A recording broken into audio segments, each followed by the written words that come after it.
Liar. Everywhere. On netrootsradio.com.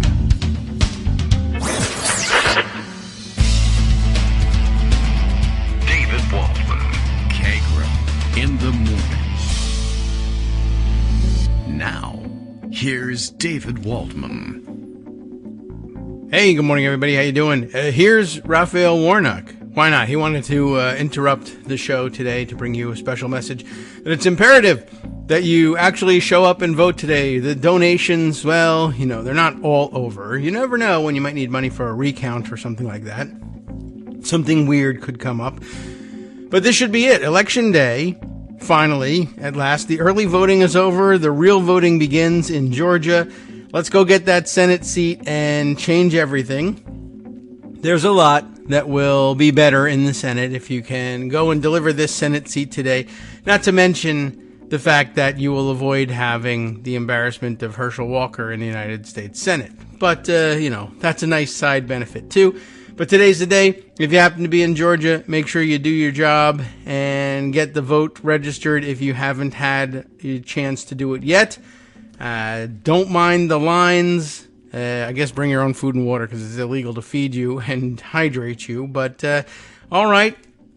Hopefully the lines won't be too long because millions of people, or at least 1-point-something million people, have already registered their votes in early voting. So that is good news. On the bad news front, you might not have as much email from Raphael Warnock and friends in the coming days. But then again, you might, because why not? Right? Well, at any rate, this will lock in a full term for Reverend Warnock as well if he can pull out the victory today. And that's good news for your inbox, if you ask me. Other news in my inbox that wasn't so great, just continuing to watch the New York Times coronavirus tracker, and, this is the leading indicator as far as I know, as far as I'm concerned, of what's going on in Loudoun County, Virginia. I know that's not big for you, but it is just it might not be representative, but it's just a sampling of what's going on nationally. And, if you watch one number, you can watch them all. Above 80 cases today. There's only a small increase, 7% increase from the day before, but we're back above 80. And perhaps in midwinter, probably headed back maybe towards the hundreds again. And that's just reported cases. Of course, plenty of people are self-testing at home, finding themselves positive and simply staying home for some period of time and not necessarily bothering to report their numbers. But there you have it. 81 is that's the average number of new cases in, over what period, I don't even know, 7 days, 14 days. But the December 5th case reporting number was 181. So, it's out there.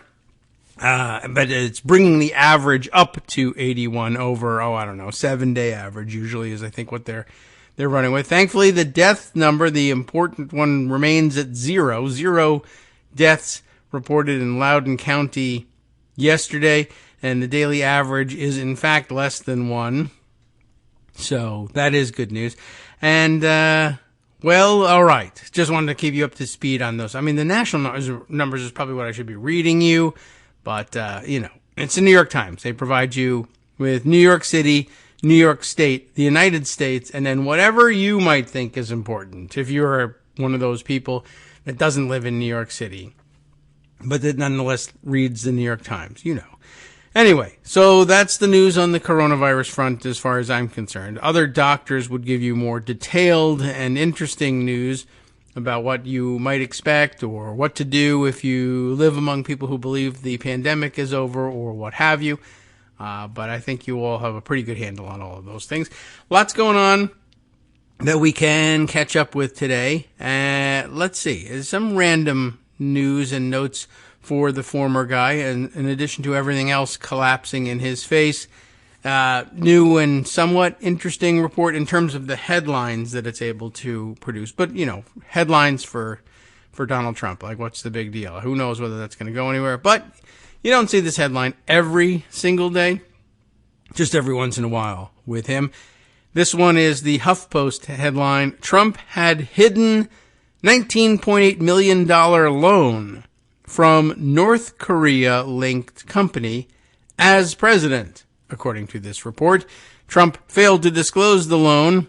What a shocker. He failed to disclose something financial, which was paid off months after he took office, Forbes reported.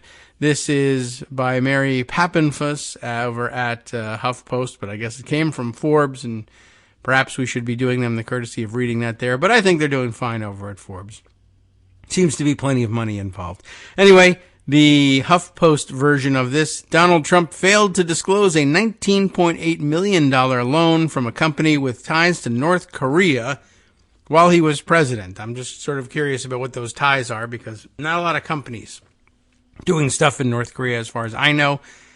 But I'm just curious whether it turns out to be, is it because it's a Korean company and they're really mostly in South Korea, but because of the nature of Korea, they sometimes do some business in North Korea? Let's find out.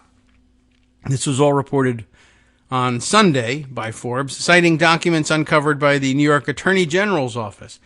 Real crackerjack investigators on the case there. They're prosecuting the guy and investigating other angles at the same time. Trump owed the money to LP Daewoo, or Daewoo, I don't know how they say, Daewoo.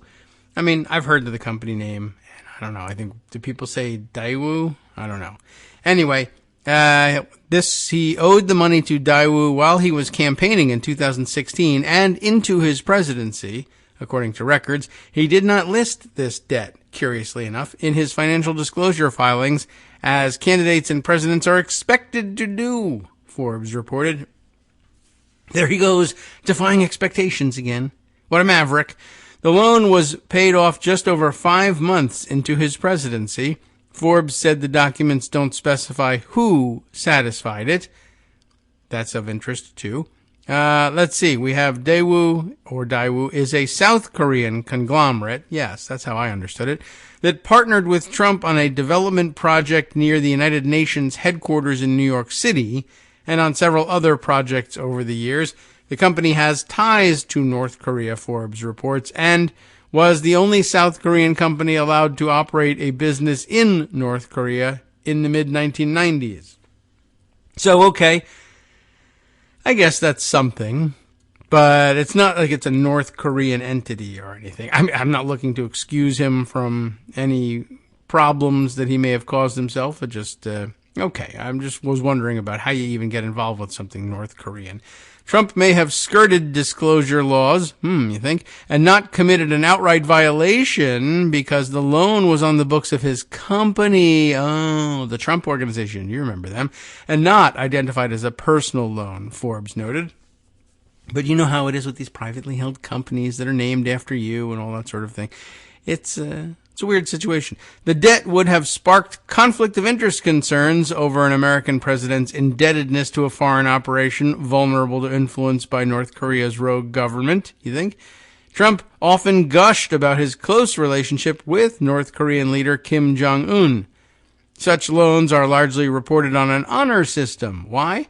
Because the U.S. government Office of Government Ethics has neither the resources nor the power to delve into a president's assets. In other words, you thought there was some sort of government office that checked in on this stuff, and there really isn't, essentially. If someone does not disclose a loan, OGE has no way to know, says Walter Schaub, who ran the agency when Trump took office. Don Fox, who also once headed the office, told Forbes, the system is kind of predicated on people actually following a law because they want to follow the law. Well, that's useless against Donald Trump. But, just thought we'd point that out, that once again, there's an opportunity for Donald Trump to just say, what if I didn't? What if I just didn't follow the law and did what I wanted to do instead? And the answer is, I don't know.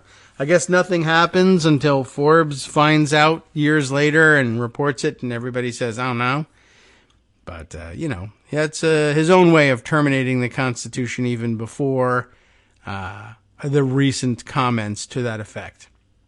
Who cares about emoluments clauses? We're just going to ignore them. So, that part of the Constitution has been terminated for some time already. So no big news in that respect. Okay, let's see. Other things to share with you this morning. There's one really super long read thing in the Atlantic about Murdery Trader Green, which looks to be really interesting. But I think it would eat the entire show. But I wonder if we might take a sampling of it or just spend some time with it at some point. Other things, though, that I want to set up before we speak to Joan later in the show. I wanted to get to some of the rules changes that might have been proposed by the Republican conference, and we may see come January, since they will have nominal control over the chamber. I mean, control might not even be the right word. But that's what makes it all the more important to dive into what Murdery Trader Green is all about, because she's certainly going into this with the expectation that she's going to run the show from behind the throne and give orders to Kevin McCarthy, who she assumes will become speaker and will do so with her help. But not because she supports his policies, but because she thinks he can be manipulated by her popularity among the Trump-loving troops. Anyway, let's see. Before I even get into that, I'll throw in a couple other things here, and we'll try and take care of some business, and then perhaps clear the decks for some discussion of this. One item that I think evaded mention yesterday, but came from over the weekend: Chris Christie's niece, apparently making the news. Why? By behaving terribly. Of course, kicked off a plane in New Orleans on Thanksgiving Day. She was doing the I'm going to fly home for Thanksgiving on Thursday morning thing, making trouble for everyone, but some people are willing to do that. Anyway, she decided that would be a good time to be a bit of a disruptor on board an airplane. And what a disruptor. She injured 6 deputies along the way when she was being removed. We'll tell you the story as told by, NOLA.com, which I think is probably picking it up from the local paper there, which is the New Orleans, I can't remember offhand, but it doesn't matter. Except insofar as giving people credit for the work they have done. Dang. Are they going to tell us anywhere? What's the name of I can't recall. Want to find out? I'm going to do it. New Orleans newspapers is the Times-Picayune, I think. There's the Times-Picayune and a New Orleans Advocate, I guess, which maybe together make up the bulk of what is at NOLA.com. But there you have it. I knew there somewhere in my head was the name of the paper. I didn't pull it out. I just went to Wikipedia. They pulled it out of there for me. Anyway, what happened with Chris Christie's niece? Oh, there we go. My mom knows it was the Times-Picayune, but it's too late. No, thank you. You never know how long I'm going to stumble over these things. But with the 15-second delay that I think there is built into the stream, by the time you hear it, I'm already Googling. Anyway, Gabriella Killett is the staff writer either for NOLA.com. I don't know who employs her. That's a good question. Are you employed by NOLA.com, or are you probably employed by the Times-Picayune, and your stuff by contract gets run at NOLA.com? And here's what they say. After getting forced off an airplane for asking passengers who appeared to her, maybe she's wrong about it, I don't know, appeared to her to be Latino, so she asked them, "Hey, are you drug mules?" I don't know how she put it, but I guess essentially she must have had some other problem with them and then decided to accuse them of being drug mules, because that gets people in trouble and gets them kicked off a plane. And if they cut her in line or ordered the last vegan meal or whatever it might have been that ticked her off, she figured she could, I guess, take some revenge on them. That's my best guess as to why you would do something so stupid. She may just be a racist and was doing it as a hobby, getting Latino people kicked off planes. I don't really know. But that's the sort of thing that people do. They know that they can make trouble for people of certain races or who have a certain appearance by making baseless accusations against them, and they figure the cops will come and take them away. But guess what happened? The cops came and took her away. How wild. And she fought them, too. So first she asks this Latino family, are you drug mules? Again, we're reminded, the niece of former New Jersey Governor Chris Christie, she bit, kicked, and spit on Jefferson Parish Sheriff's deputies trying to detain her on Thanksgiving Day at Louis Armstrong International Airport, authorities said. Shannon Epstein, that's her name. She's 25 years old and already fighting cops. Hooray.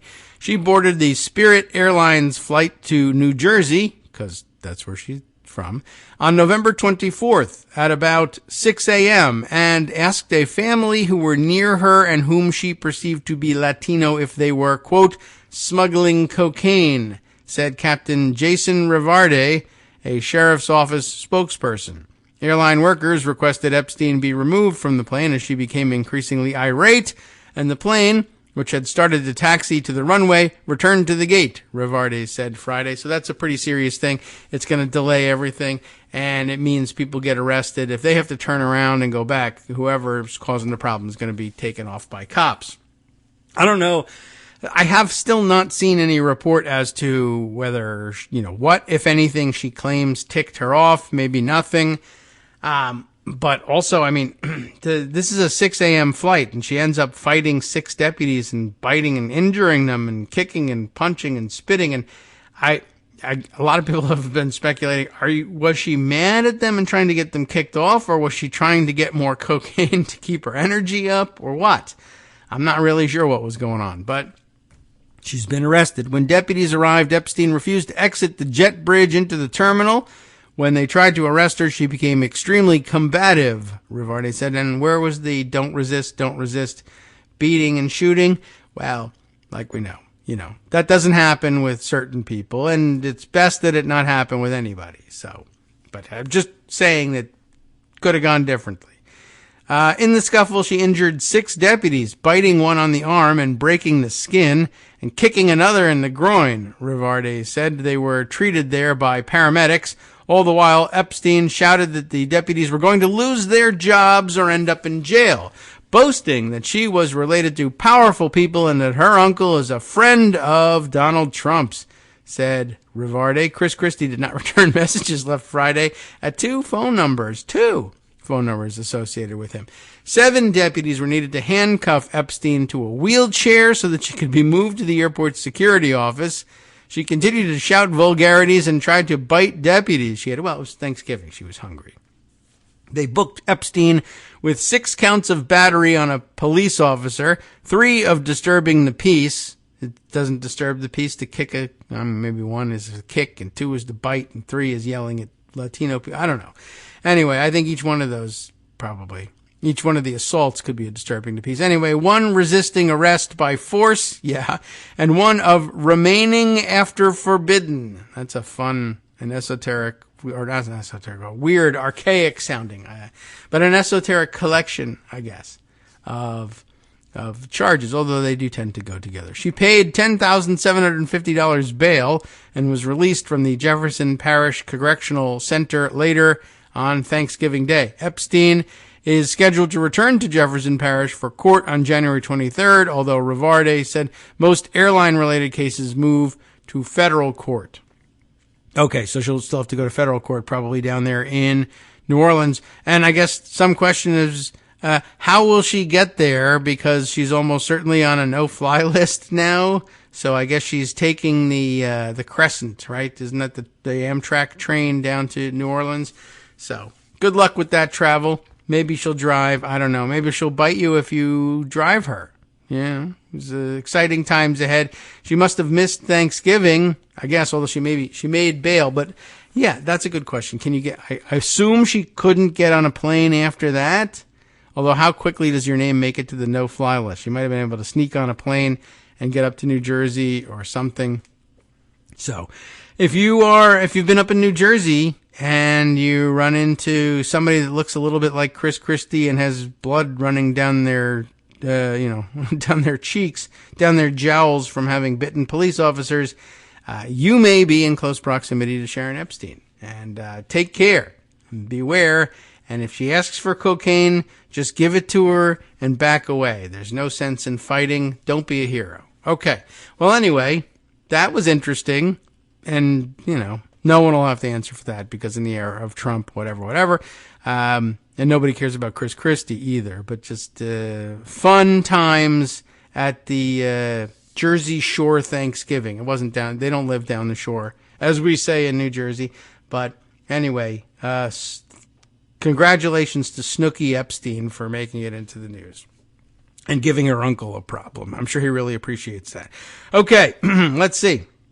A few other items that we might want to share with you. This is we'll throw this quick one in to bring us to the end of the first segment. Oh, you know what? Let's do this one instead. I had one about Ron DeSantis, so we could hit all of the various, not all, but a couple of the Republican potential candidates all at once. But screw those guys. We hate them. And we're going to be talking to Joan later on, and we're going to be talking about the organization of Congress. Let's throw this one in. I think this is, I'm appreciative of the fact that this article was written. So that's why I'm going to read it. It's in the New York Times, which is astonishing. How Steny Hoyer, Pelosi's number 2, decided it was time to step aside. Remember that not just Nancy Pelosi, but also there hasn't been much discussion of the fact that Steny Hoyer stepped aside. And he's, I guess up until recently, you could have said he was like the Prince Charles of the Democratic House leadership. He's just stuck behind an extremely long-lasting, long-lived Democratic leader in Nancy Pelosi. And he was a very capable, he still is a very capable leader who himself could easily have captured the gavel and served as speaker and probably wanted to for most of his career. He was a speaker in the Maryland state legislature before he came to Congress, and he's been in Congress for like 40 plus years and probably thought and stayed at the number 2 job for decades and probably thought that his day would come, but at some point he must have realized, no, I guess not. So the decision, it says in the subheader, the decision by the Maryland Democrat who has served in Congress for 4 decades, 2 of them in leadership, reflected a generational and demographic shift afoot in his party. Although I'm more interested in just, how he feels about getting this close. There's only one gavel, Annie Carney wrote this piece for the New York Times on December 2nd, as Speaker Nancy Pelosi delivered a historic speech on the House floor last month announcing her decision to step back from leadership and allow a new generation to lead. Representative Steny H. Hoyer, the number 2 Democrat, sat in the front row looking glum. Mr. Hoyer, 83, the longest-serving House Democrat, has for decades operated in Ms. Pelosi's shadow, his frustrated aspirations to become Speaker at times barely concealed. After Ms. Pelosi made a splashy announcement about her plans, he put out a lengthy letter to his colleagues saying that he, too, would step down from leadership. Asked by reporters how he felt about it, he said, "Not good." Yeah, that's honest, right? Tributes poured in for Ms. Pelosi, the first woman to be Speaker, and news coverage reflected on the legacy of the Democratic Party's dominant political operator. The exit of Mr. Hoyer, who led the charge in the House to enact the Americans with Disabilities Act and wrote the Help America Vote Act, a measure to clean up federal elections. It became law in 2002, was treated as a footnote, and the party quickly moved on to salute the rise of a diverse group of younger leaders who had been waiting for years to move up. Only so much bandwidth out there. It was, in some ways, a fitting finale for Mr. Hoyer, whose ambitions over 2 decades have sometimes been squeezed by Ms. Pelosi, a one-time rival for power, whose carefully choreographed finale effectively signaled the end of the road for her longtime second-in-command. And it reflected a shift afoot in his party, which increasingly is powered by young people, people of color, and progressives, but is still represented at its highest levels by older white men like himself and President Biden, both centrists. In an interview, Mr. Hoyer, who has served 41 years in his Maryland House seat, almost 20 of them as one of his party's top leaders, appeared at peace with his decision to step aside, insisting there was no bitterness about passing the baton. You're ambitious. You want to go someplace. I've been there, Mr. Hoyer said this week. When I was 40 or when I was 60, I kept thinking about what's next. But in his 80s, he said he feels comfortable with the role he has played and his place in history. I think Nancy is the best speaker we've had. So I was the number 2, Mr. Hoyer said, but I was the number 2 to someone who people think was, in history, one of the top 5 speakers we've had. What am I going to offer? I'm good, okay? You're good, Hoyer, he went on. Okay, that's rough, but I think he's taking it okay. Mr. Hoyer said his forlorn attitude the day of Ms. Pelosi's announcement wasn't about his own future, but rather the misfortunes of his party, which came closer than most expected to maintaining control of the House, but ultimately fell short. He's the political realist. I mean, she is too, but in saying, we overperformed expectations, and that's great. And we held a lot more seats than we should, and we're going to make things difficult for Republicans, but we did lose the House, and I'm a creature of the House. That bothers me. Plus, I'm giving up my slot in leadership. If Democrats had kept the majority, Mr. Hoyer said Ms. Pelosi likely would have pushed to stay on as Speaker, and that Representative James Clyburn of South Carolina, the number 3, would have followed suit. That could have led to a divisive fight between a new generation eager to take over and an old guard clinging to the top. Ms. Pelosi had pledged in 2018 that she would not seek to remain at the helm of her party past 2022. Instead, Democrats narrowly lost and had a civilized and seamless transition, which culminated this week with the uncontested election of Representative Hakeem Jeffries, Democrat of New York, as the minority leader, making him the first black man to head a congressional caucus. We'll be right back. Sup fam, it's your boy Darwin, aka Darwin_Darko, aka the most reasonable man in America, aka KITM's senior black correspondent. You might remember me from such recordings as Spacemen vs. Space Cadets and We Need to Talk About Joe Biden. Today, I want to bring you good news about that thing you've been struggling with. Do you suffer from giving too much of a damn? Do you turn on the series of tubes and find yourself outraged at the particular way some news organization strung some sentences together only to realize, nope, this is not some fictional hellscape? Well, guess what? You no longer have to accept the life of giving too much of a damn. You can do something about it, because even you, yes you, can be a show contributor. Now I know what you're thinking. Hey, Mr. Most Reasonable Man in America, I'm not some professional podcast talking guy. Don't worry about it. Do you have a smartphone or some other electronic recording device? Well, that's all you need. You too can have a segment where you can read us an important article and give us your take.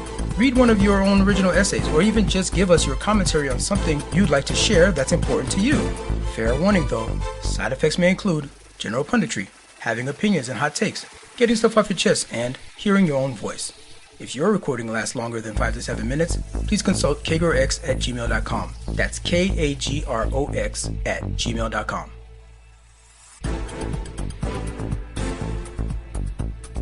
All right, welcome back now to the Kagro in the Morning Show here on Netroots Radio. Okay, we left off in the middle of this New York Times wrap-up of the retirement of Steny Hoyer from among leadership in the Democratic Party. And interesting fact that they point out that had Democrats held on to the majority in the House, it's entirely possible that Nancy Pelosi might have pushed to stay on as leader. That would have been a little bit awkward and difficult. So maybe, in that sense, the only silver lining, if you can even consider it one, of having lost the House, is that it made the transition less painful and more seamless. But nonetheless, we are exploring the pain and the seams in the transition anyway, in the form of what happened with Hoyer's retirement. So anyway, but good point and worth reminding everyone of. Mr. Hoyer said he had never seriously considered seeking to hang on as the party whip. I don't know, maybe. The second ranking position in the minority that he had held for a dozen years. That likely came as a relief to Representative Catherine Clark of Massachusetts, who on Tuesday was elected to that post by acclamation.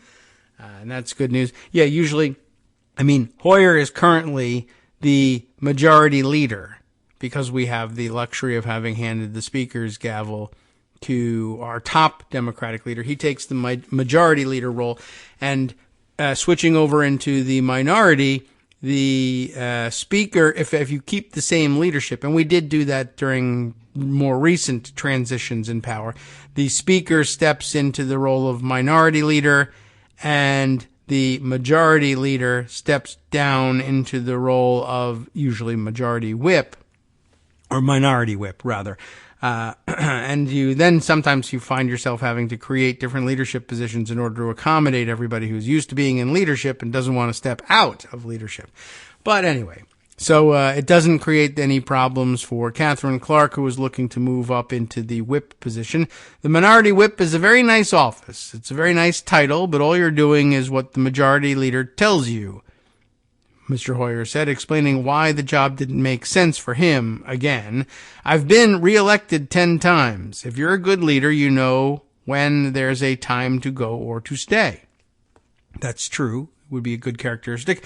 Mr. Hoyer was the only one of the 3 leaders who left without a sweetener. Although Ms. Pelosi said she would not attempt to play any role advising the new team, Democrats this week voted to name her Speaker Emerita, right, an honorific to reflect her legacy. And while Mr. Clyburn agreed to step down from the number 3 position, he was the majority whip and would be stepping into nowhere in particular. There's no natural spot for him to move to, except maybe as caucus chair or something like that. And you already have somebody in that job, and you'd have to bump them back out. Anyway, let's see. So while Mr. Clyburn agreed to step down from the number 3 position, he did so as part of a deal that would reorder the rankings of the party's leadership structure and allow him to run for the post of Assistant Democratic Leader, a post to which he was elected on Thursday in an uncontested race. He said he had a long chat with Mr. Hoyer before they both announced their plans. Both of us saw this trio as a significant element in the party's future, he said of Mr. Jeffries, Ms. Clark, and Representative Pete Aguilar of California, who was elected number 3. I didn't know what Steny was going to do. I never asked him. I felt from our discussions that both of us felt that these 3 people were needed in these positions.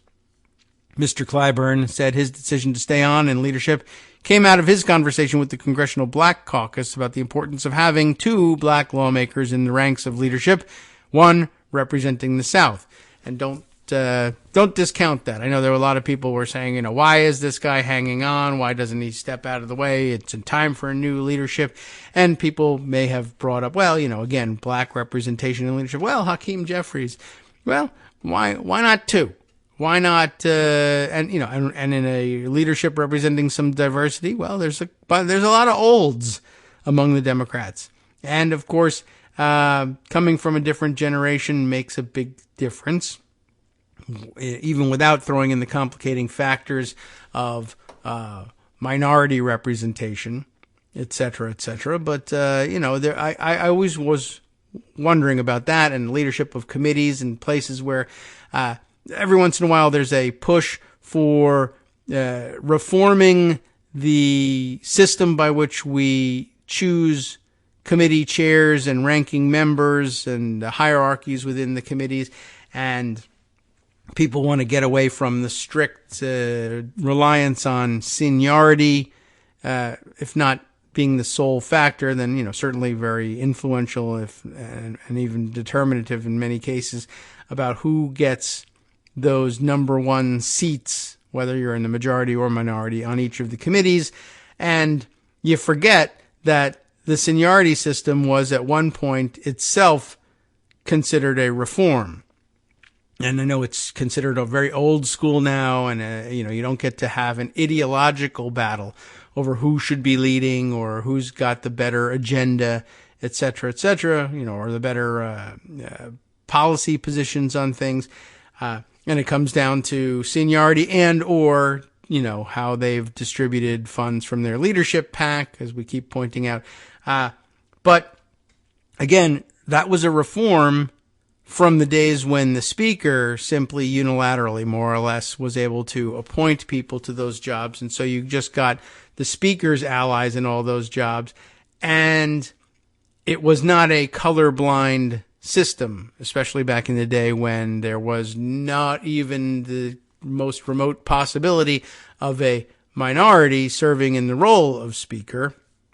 And seniority was one of the few things in which there was an objective way for members of the Congressional Black Caucus and other minority members to compete for those spots. If they could rack up the same sort of record of re-election to their district, even if they couldn't distribute the same kind of funds and collect as much money in their leadership PAC because their constituencies weren't nearly as affluent in some cases, they could still rely on seniority to give them the leadership opportunities that they felt they were entitled to. And, indeed, vis-a-vis everyone else, they were entitled to.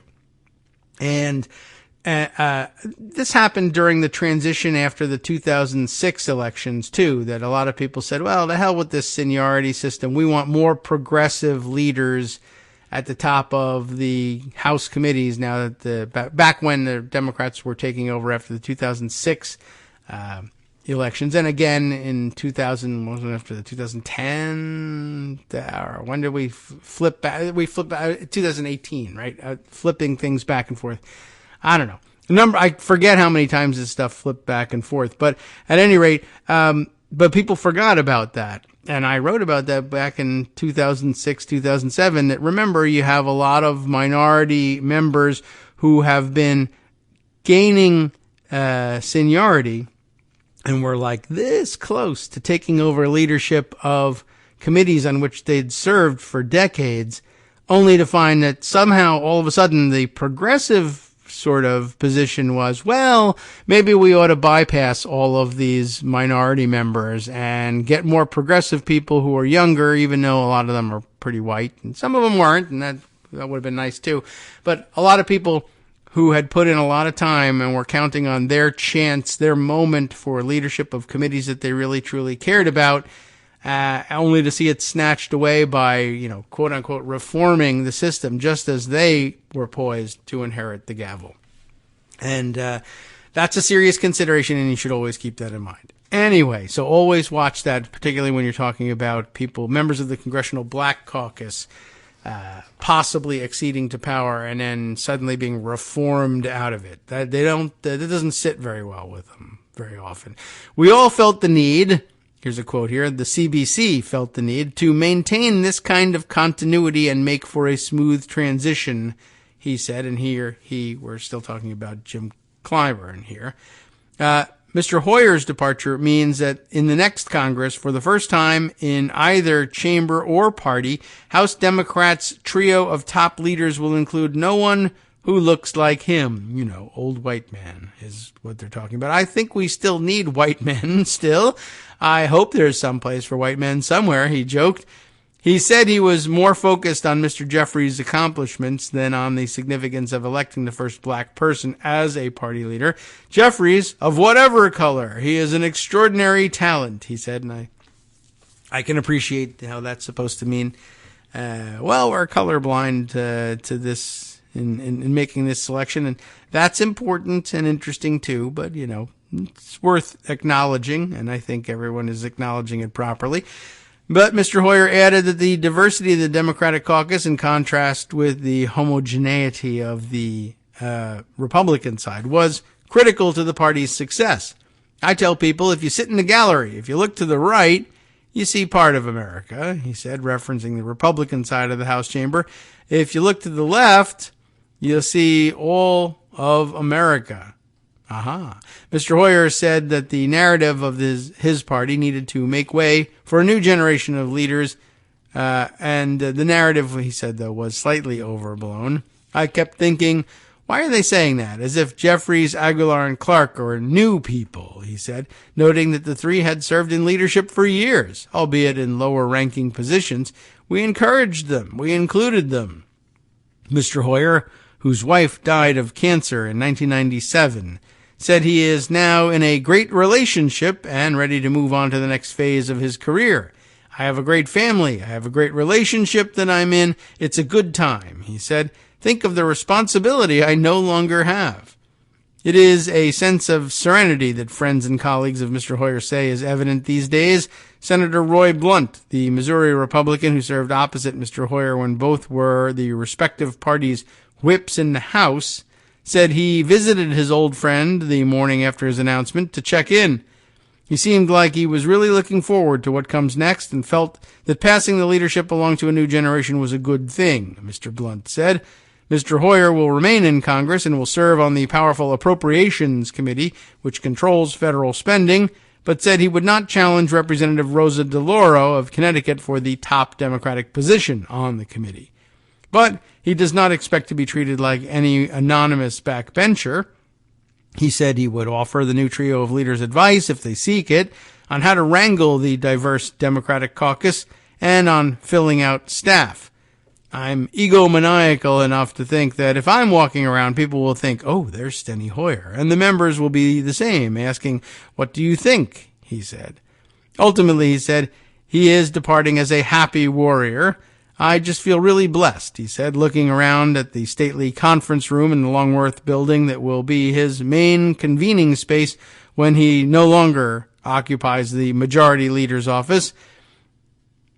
I've fallen to having to have this as my conference room. Poor Steny, he said, give me a break. Okay. So not accepting much in the way of sympathy for all of this, trying to keep a stiff upper lip, as it were, and just interesting and worth, spending a moment to remember that Steny Hoyer was a pretty steady hand and a pretty good leader, and though he was always a political moderate, even slightly conservative in ways, he really did moderate in keeping with the times, and he was an excellent Democratic leader. And when the Democratic caucus made a decision that this was going to be the position of the caucus, and it was his job to rally the troops for it and make sure that they had the vote count right and delivered the votes that they needed, he did it. And he was a real Democratic stalwart in all those years, despite the fact that he himself was slightly more conservative than the caucus he was helping manage. So anyway, I thought that was worth spending some time on. Let's see. We also need to get to, and I'm not sure in what order to do this. I want to read from that Murdery Trader Green story, but I know that will take us, I think you could do the whole show on that. I don't know if anyone would like it, but you could. But I also feel like there's definitely, somewhere, I'm scrolling for it. I don't even see it immediately. I might have missed it, but somewhere there was a piece on new proposals for new rules in the new Congress. And I kind of wanted that to be something that we read about leading up to Jones' call. So, I don't know. Maybe we'll throw in a couple other things, I guess, some serendipity. Maybe we'll save the Murdery Trader Green thing for later in the week, if that's better for us. Okay, let's see. Other names that we wanted to throw into the mix. Greg mentioned yesterday the fact that somehow Milo Yiannopoulos had wormed his way into the Nick Fuentes yay dinner thing with the former guy, and we're just not sure what to take as true there. By the way, I'm very uncomfortable with the yay thing. Not the whole dinner. I mean, that too. But, yeah, I'm uncomfortable with the anti-Semitism. Sure. But the name. And I'm torn between, on the one hand, when people say, this is what I want to be called, then you want to do that. Just for everybody, generally speaking. You don't really want to have to fight over whether or not somebody is worthy of being able to tell you what their name actually is. He's a jerky guy, and I don't really want to make him, happy or anything. But he says that's his name. But on the other hand, I feel like that's a sort of a, that's a kind of a slang reference that old people ought not to be making. Like, he's Kanye West. We know that's his name. We should be doing that. But, like, am I too old to be saying yay for short? But he says that's what he wants to be called. So anyway, how did Milo Yiannopoulos even survive? How did he get into this whole storyline? And what is he saying he did? Apparently, he sees an opportunity to, reinsert his name into the news by claiming that he set this dinner up. And I don't know whether maybe he thought that would get him in the news. And then when people started saying this dinner was a total disaster, he kind of began saying, well, I set it up to be a disaster. I did this to as he says here in the headline for The Guardian, to make Trump's life miserable. But why is he in the business of making Trump's life miserable all of a sudden? Wasn't he a big Trump fan all this time? And, except it's hard to tell when Milo Yiannopoulos is just talking out of his hat, as they say when they don't want to say you're talking out of your ass. Milo Yiannopoulos claims he set up Fuentes dinner to make Trump's life miserable, is the headline over at The Guardian. Right-wing provocateur says he helped arrange for white supremacists to attend dinner with Trump and Kanye West. They used his whole name. Adam Gabbett, is that right? Gabbatt, reporting for The Guardian here. As fallout from Donald Trump's meeting with white supremacist Nick Fuentes continues, a far-right activist has claimed that the meeting was a setup meant to make Trump's life miserable. Okay. NBC News reported that in an attempt to send a message to the former president, Milo Yiannopoulos, who's in no position to be sending messages to anybody, let alone former presidents, even jerk-ass, stupid ones of no consequence like Donald Trump, but he wants to be relevant again. Both of them do, and it's there's no room for either one of them. But anyway, in an attempt to send a message, Yiannopoulos, listed here as a right-wing provocateur and former Breitbart editor, helped arrange for Fuentes to travel to Mar-a-Lago in Florida for a dinner between Trump and the rapper Ye, formerly known as Kanye West. And what arrangement has to be done? You're being invited to dinner at Mar-a-Lago. You know where it is. You know who lives there. Get on a plane and go. But Milo helped arrange it. Like, I would say, here's what you do, Nick. Call an airline and buy a ticket, or go on Expedia.com. I don't know what help arrange. Help pay for? I don't know. Trump dined with Fuentes and Ye at his resort on November 22nd. Since the meeting, Trump has been criticized by senior Republicans and by conservative Jewish leaders. Trump said Ye was invited to dinner and, quote, unexpectedly showed up with 3 of his friends. Is this him saying it? 3 of his friends. 3, huh? Whom I knew nothing about. He has not condemned Fuentes and his views. Fuentes has been described by the chief executive of the Anti-Defamation League as among the most prominent and unapologetic anti-Semites in the country. Speaking to NBC, Yiannopoulos said he came up with the plan for Fuentes to travel with Ye and hopefully gain access to the former president. I wanted to show Trump the kind of talent that he's missing out on by allowing his terrible handlers to dictate who he can and can't hang out with, Yiannopoulos said. Right now the handlers are saying he shouldn't have been hanging out with Ye and Fuentes. I wanted to show them how bad his handlers were for trying to prevent him from meeting with these two by creating a disaster that the handlers were also trying to avoid, but that I worked to get. What is he even saying? No one knows.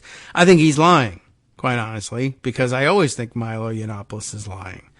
I wanted to send the message to Trump that he has systematically, repeatedly neglected, ignored, abused the people who love him the most, the people who put him in office, and that kind of behavior comes back to bite you in the end. But Fuentes and Kanye are the kind of people who have, been repeatedly ignored and abused and love him the most. And I'm not sure how showing that you can actually get them to have dinner with him means that he won't have dinner with them. What are you even talking about? It makes no sense. And therefore you should regard, on top of his record, you should regard everything that he says as a lie and nonsense.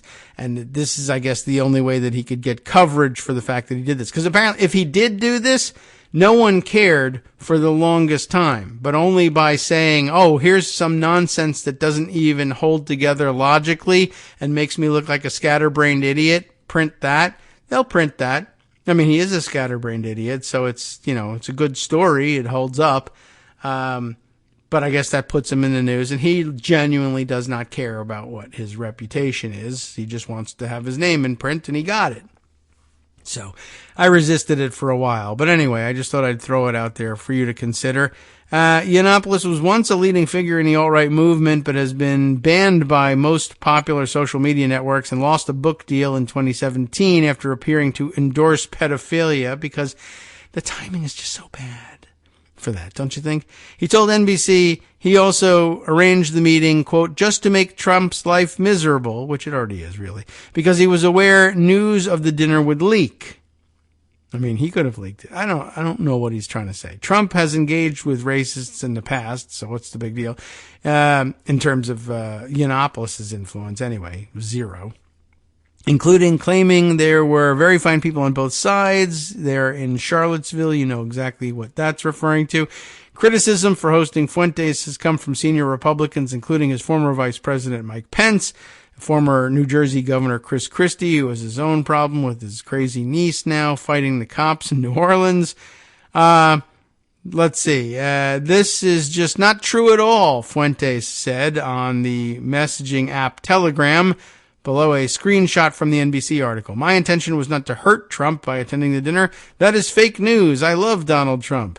Ye, who, like Trump, is running for president in 2024, said he used the dinner to ask Trump to be his vice president, only for Trump to insult his ex-wife, Kim Kardashian. Trump started basically screaming at me at the table, telling me I was going to lose, Ye said in a video since deleted from social media, but transcribed by Newsweek. I mean, has that ever worked for anyone in history? I'm like, whoa, hold on, Trump. You're talking to Ye. Ye also said Trump was, quote, really impressed by Fuentes. A source close to Trump told NBC News the former president was left furious by the meeting. He's crazy. He can't beat me, Trump said of Ye, according to the source, who also said Trump was totally blindsided by Fuentes' presence, adding it was a setup. So everybody's saying it was a setup. Yeah, Yiannopoulos says it was a setup. I set it up to embarrass Trump. Trump saying, I was set up. I don't know who Fuentes is. Ye saying, I was set up. He loved Fuentes and knew exactly who he was. All kinds of fun things happening here. They're all liars. And where's the Bayraktar when you need it, if you ask me? On Wednesday, Associated Press reported that Trump's campaign was putting new protocols in place to ensure that those who meet with him are approved and fully vetted. Among those protocols, the AP said, citing unnamed sources, is a requirement that Trump is accompanied by a senior official at all times, which, I mean, Yiannopoulos says he was angry about that protocol being in place, except it wasn't in place. That's the issue. And he wanted to put it in place? I don't know. Maybe if you wanted to try to make sense out of what he said, he's maybe provoking the necessity of putting somebody in place so that he could then prove that Trump was being distanced from his biggest supporters by muckety-mucks in the campaign. Except they weren't at the time he did it. Now they do have that in place because of something he did. And so, but this reminds me of, like the old joke about the cats running into a glass sliding door and then walking around like they meant it. Okay. Well, anyway, Yiannopoulos should never be trusted for any of these things. Now, not mentioned in this article, maybe this is the transition that we can make as we approach the break, not mentioned in this article, but mentioned in the news reports, peripheral to this news. When Milo Yiannopoulos got his name back in the newspaper, he, I guess, was claiming that what the hell has he been doing with his life? People basically asked, since he was excluded from everything years ago. And one of the claims is that he was interning for murdery Trader Green in the House, which, going from being a featured writer at Breitbart and being a name and an alt-right figure all over the place to an internship in murdery Trader Green's office. I mean, it's a good place to do provocative stuff, but I don't know. So I'm not certain what he was talking about. She says that he, was fired from that position or left that position years ago. I can't even recall what the actual news reporting. I guess I'll take a look and see what the story is here. If I can even find a news report about it. Oh yeah, right. I have to put in Marjorie. I spelled it wrong. Well, anyway, see if there's any reports that cite this stuff. But I did see somebody reporting about it, and it was Scott. Were you telling me about the issue that he was in her office, and that apparently it was because they were he was claiming he was from her hometown of Rome, Georgia, which I don't know if that's her hometown or it might be where she represents now. She moved in order to get herself in Congress. Yeah, here's a report on it from The Hill. Anyway, I just thought that was kind of a weird connection because, I mean, Milo Yiannopoulos is English, I think. I don't think he has any connection to Rome, Georgia, unless he moved there recently or something. But, I mean, that sounds like something he engineered in order to get into this. And, by the way, he's 37 years old. So, the oldest intern they got going. This is a report from June of this year, June 6th of this year. Milo Yiannopoulos, it's in The Hill, is an intern for Marjorie Taylor Greene. Right-wing provocateur Milo Yiannopoulos is working as an unpaid intern in the congressional office of Representative Marjorie Taylor Greene, whom we know as Marjorie Taylor Greene. Yiannopoulos, 37, announced the job on his Telegram account Monday with a photo of his official intern congressional badge. Okay.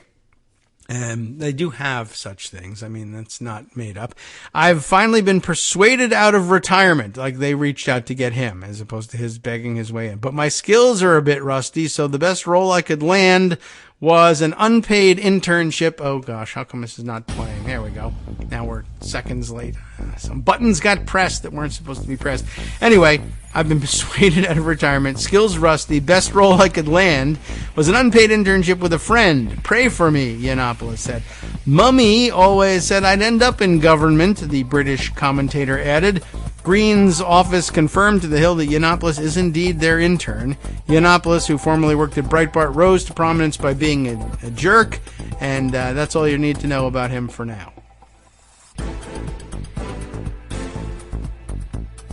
All right, welcome back now to the Kagro in the Morning Show here on Netroots Radio. We got cut off just a little bit because of the music being screwed up. My cues were off, but basically, I didn't have to tell you anything new about Milo Yiannopoulos. He was hired there because he was a jerk in the past, and Marjorie Taylor Greene apparently thought it would be a good idea to have a jerk as her intern, and there's no shortage of articles about it. I mean, he did a whole, media push to tell everybody that he was, back from oblivion, I guess, and that Marjorie Taylor Greene was the right place to land. I didn't see anything about his claiming to be from Rome, Georgia, and all of this, but not really sure exactly what was going on here. But a more recent article from The Hill might tell us a little something about how it ended up, because I missed the news that he was an intern.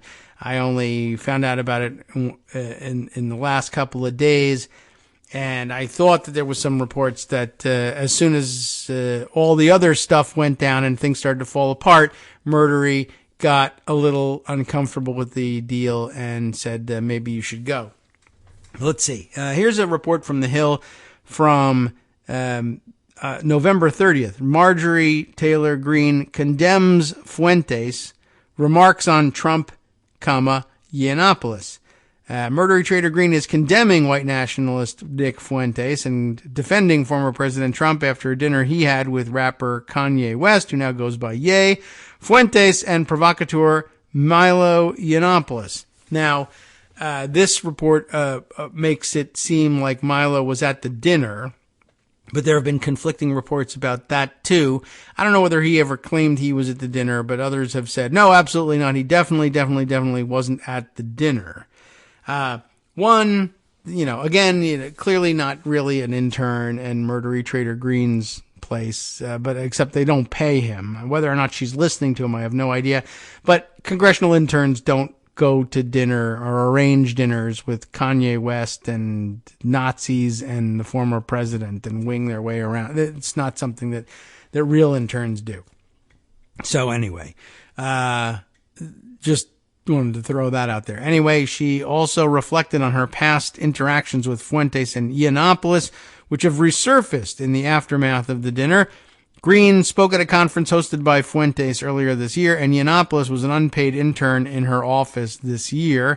I don't know whether it was already over by the time this dinner took place, or whether it wasn't over, or whether she said you got to leave, or when he wasn't a pain in the ass, she was happy to have him parked at the office and get some press from it, but we'll see how it goes after this. In a conversation with reporters on Tuesday, Green said that she agreed with House Minority Leader Kevin McCarthy's statement on Friday that Fuentes' views have no place in the Republican Party. She said she spoke with Trump and talked with people on his staff after news of the dinner broke. President Trump had no idea Fuentes was even coming, so that's unfortunate, Green said. She said that Trump's team is making big changes over who can come in and the vetting process, which I think is smart. Any former president should have that in place.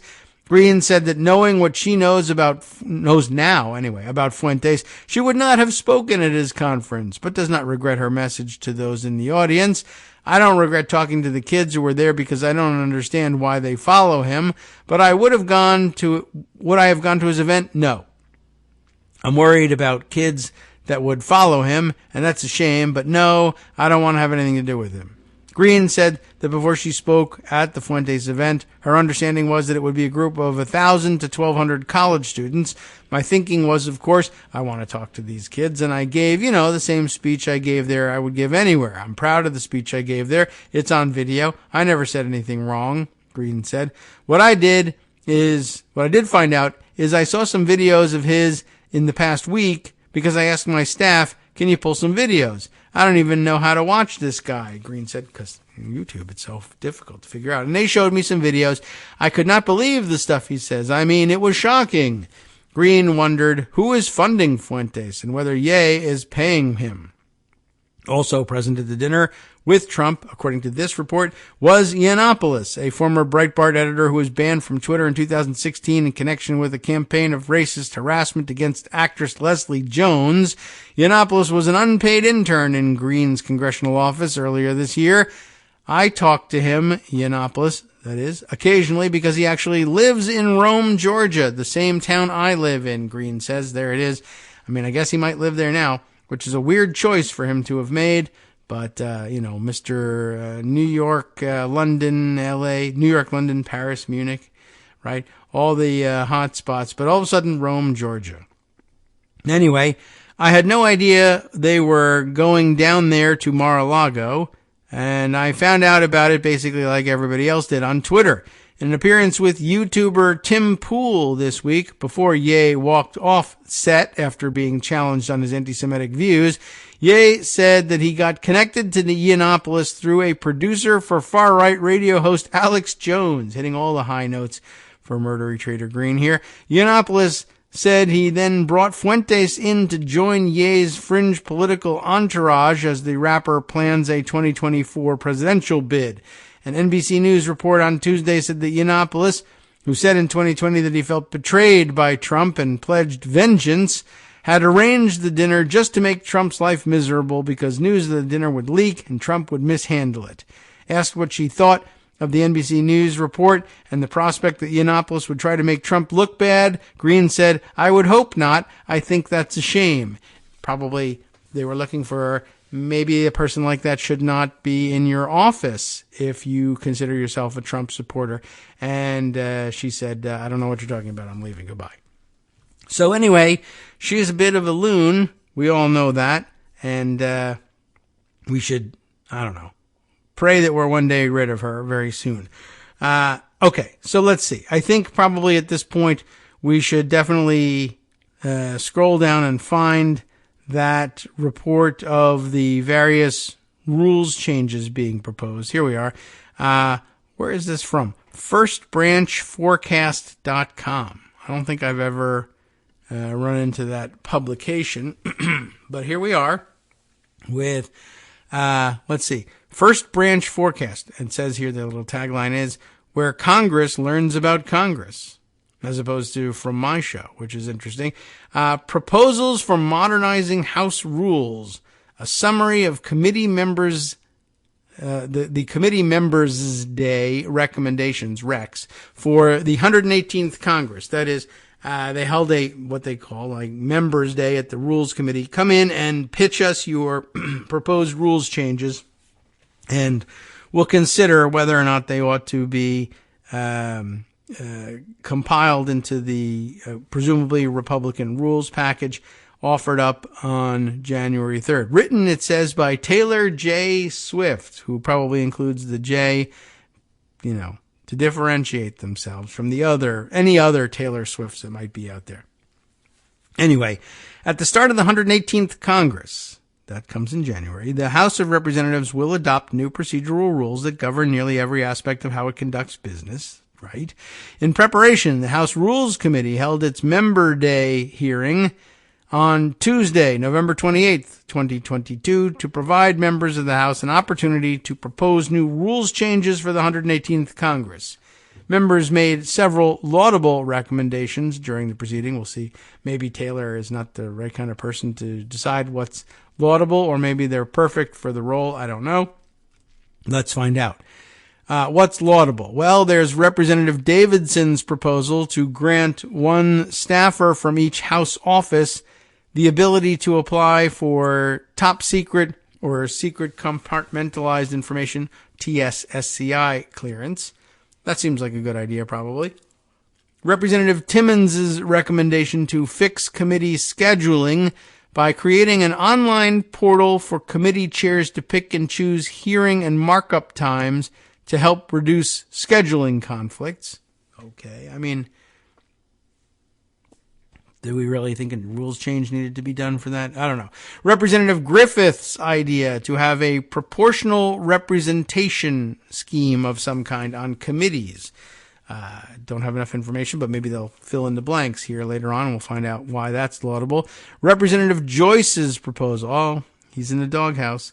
Representative Joyce's proposal to establish a bipartisan ethics task force to study ethics rules and regulations. That sounds kind of boring and dumb, but all right. And Delegate, how do you pronounce this? I don't know this delegate. Radewagen, Radewagen. And I'm sorry to say at this point, I'm not even certain who I'm talking about here. Let's look him up. Her, him, her. Amata Coleman Redwagon. Okay. This is the American Samoan delegate. Okay. I do lose track of the people who are occasionally representing some of the more far-flung territories. And it's unfortunate because, I feel bad about that. It's like, you travel all this way to represent your folks in Congress, your constituents, and it's what a haul. Oh, my gosh. But I just, it's difficult to keep up with all of them. And, of course, a Republican delegate, not somebody I frequently, come across in daily correspondence, let's say. At any rate, what did she have to say? I've already lost track of it. Oh, yeah, right. Support for keeping the rule to allow delegates and resident commissioners to vote in the committee as a whole. What they mean is the committee of the whole. That is but you all know about that one, I think, from our discussion of it in the past. And that's interesting. So they finally have a Republican delegate who looks poised to lose the ability to vote in the committee of the whole under the traditional Republican rule. And now that Republicans will be setting the rules package and there's a Republican delegate, wow, all of a sudden the Republican rule on delegates and their voting rights is not good, and they need to change it because it's going to actually impact one of them. I mean, that is a laudable change, but it's not a change either. It's the continuance of a current rule that is actually good and fair and helpful and decent and probably could be, expanded. But whatever. I just find that interesting. Once again, Republicans only sensitive to an issue because it has happened to them. At the end of the Member Day hearings, multiple members, including the current chair, McGovern, urged the 118th House rules to retain the ability for remote committee proceedings, a proposal we, I guess here at First Branch Forecast, support.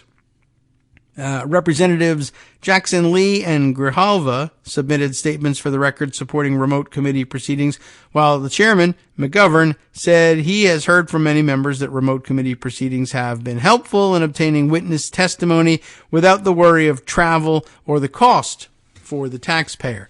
It also, of course, affords people like lunatic Lauren Boebert to decorate her background with guns rather than a more dignified setting here in Washington, D.C. Demand Progress and the Lincoln Network issued our own I don't know exactly. I mean, maybe these two organizations collaborate in producing FirstBranchForecast.com. I don't know. But Demand Progress and the Lincoln Network issued our own bipartisan recommendations package, and it's linked here, on what rules should be updated in the 118th Congress in anticipation of this hearing. The following is a high-level summary. It's high level. Of each member's request and their justifications with corresponding timestamps from the video of the hearing. Please note that at the time of this writing, any submissions in writing by the members were not publicly available. So there were a lot of suggestions made that didn't fit in the time for the hearing that were submitted in writing, and we don't know what they are.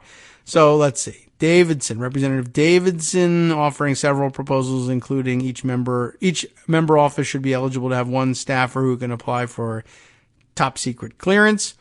Members who deal with top secret information need to have proper staff support.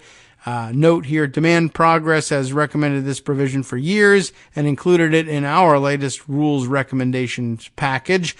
Also, proposed to have a recorded vote on a balanced budget resolution, which, again, doesn't need to be in the rules. It's kind of just posing for recognition here. Ending earmarks, which I thought we already did, but did they bring them back in part? Maybe that was what the case was, because it was always kind of untenable and foolish to try to pretend you weren't earmarking money anyway. Instead, he says funding for community projects must be in standalone measures, not something that can be attached to an appropriations bill. Well, I mean, that's an interesting thought. It's just that they're not getting done. But then he wouldn't want them to be passed anyway, so I guess he's happy with that. Create a healthcare committee. Healthcare is a massive issue that takes up 20% of GDP, and too many committees with massive jurisdiction take this issue on, causing holdups. Interesting. From an efficiency point of view, I'd say he's probably right. I guess I would say it's also, though, probably inefficient by design in the same way that the federal budget or budgetary process is inefficient, in that it's split up with jurisdiction all over the place and lots of hands in the pot. Yes, it's inefficient, but it also means that no one person or small cabal of people is able to control massive chunks of the federal budget. It requires buy-in, and that's probably what's behind splitting up jurisdiction over healthcare. But I see the point. It's well taken. We'll see what they do with it. What else? Require a recorded vote on all spending bills. All it takes is a very few members to actually demand a recorded vote, so it's not particularly useful. But I guess that's for avoiding the situation where in the few hours before a recess, when most members have bugged out and flown home already, they don't do voice votes on massive spending bills that members missed votes on, but they know that those are coming, and they give their assent to those things being passed by voice vote while they're out of town. So, again, this is a responsibility on the members. If you feel like they're going to sneak something by you and you don't like it, don't fly out of town. Stay there and object and demand a recorded vote and get a handful of people that are necessary in order to demand a recorded vote, and then you'll get it. The rules already accommodate you. Let's see. He also proposed something called a CBO Show Your Work Act. He argued that CBO publishes scores that are most likely wrong, in his view, I guess. The public doesn't see the models. Sometimes rank and file members can't obtain timely CBO scores, even if they aren't on, or especially if they aren't on the committee of jurisdiction, requiring CBO to publish their models so people can provide input, which, everybody's an economist. Go ahead. I could see the interest in that, although I can also anticipate the problems it will cause. Murdery Trader Green has no ability to do her own economic modeling, but she'll just point at this thing and say, this is wrong because reasons.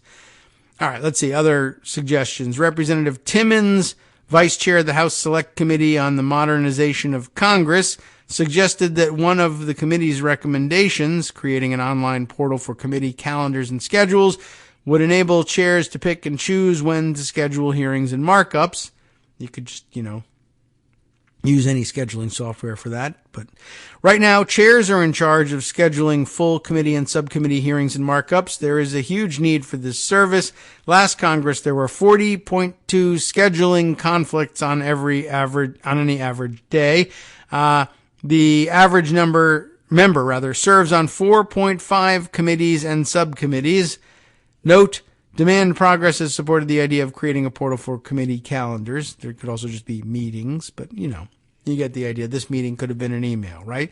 Representative Griffith, although Griffith and then there's Griffiths. I don't know which is the correct spelling, but several proposals, including providing proportional seating on committees. Let's read about this one, which would require each committee to have a majority-minority ratio that mirrors the makeup of the Congress as a whole, i.e., if the majority controls 60% of the House seats, each committee would be 60% majority and 40% minority. Fractional seats would be rounded toward the majority. This rule wouldn't apply to the Rules or Ethics Committee. Note, Demand Progress supported this idea in our House Rules recommendation package for the 117th Congress, and I'm not certain exactly what the big reformation is here, because that's generally speaking how it works. I guess it's not required by the rules, but then again, this just seems like it seems like it would be a common sense kind of a thing, except one, it really is, and that's generally speaking how they set these things, and those are the same exceptions that they usually include in the rule. But given that rules are adopted at the beginning of each new Congress, right when they also decide what the makeup of those committees is going to be, anytime it gets in the way, you just eliminate that rule from the rules package, and then it's gone. So it's a bit ephemeral, and if you get agreement on it to include it in the rules, then you'll also just get an informal agreement to, formulate the committees that way.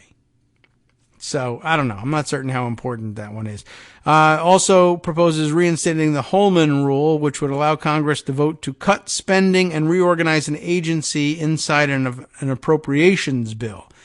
Problematic. Why? Well, I'll tell you in a minute. Griffith mentioned this rule existed for roughly 100 years and was rarely used, but when it was used, it made a substantial difference. Chair McGovern mentioned that this rule has traditionally been used to punish agency staff. And that's true. And that's not the only reason why it's a bad idea. Just generally what we were talking about before, that the budgetary process is purposefully diffused among many, many members.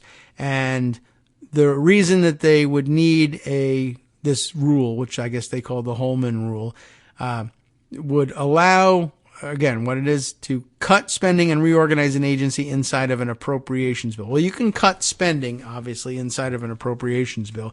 It's the reorganization of the agency that becomes a problem. Why?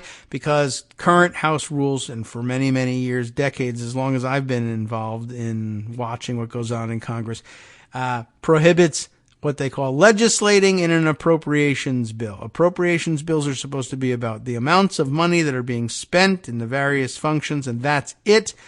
And it is a big no-no, and it becomes very difficult to waive the rules. You have to get a supermajority together in order to do it.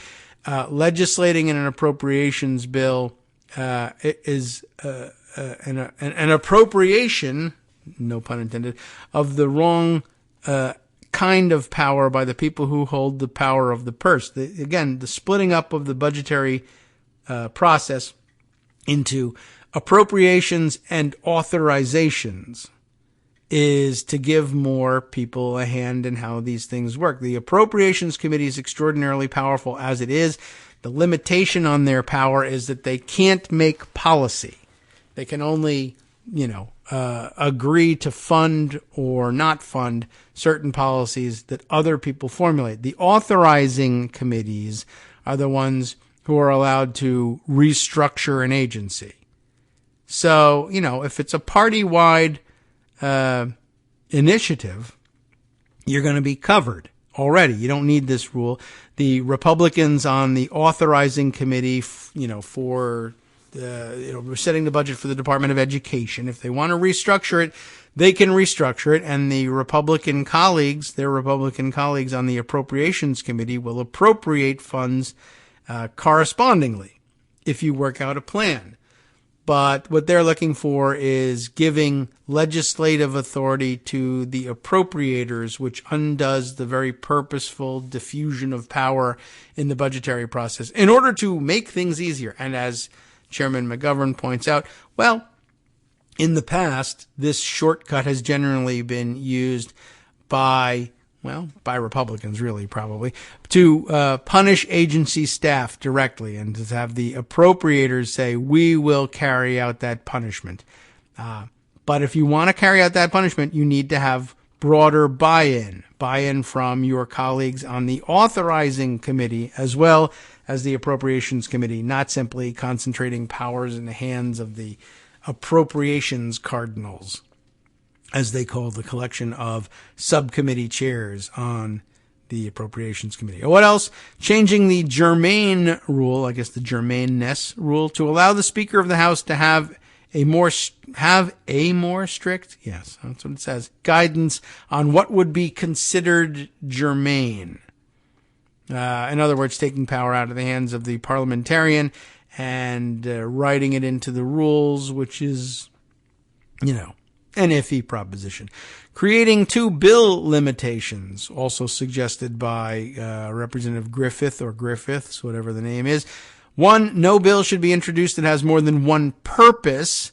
The Speaker would have the final determination on this decision.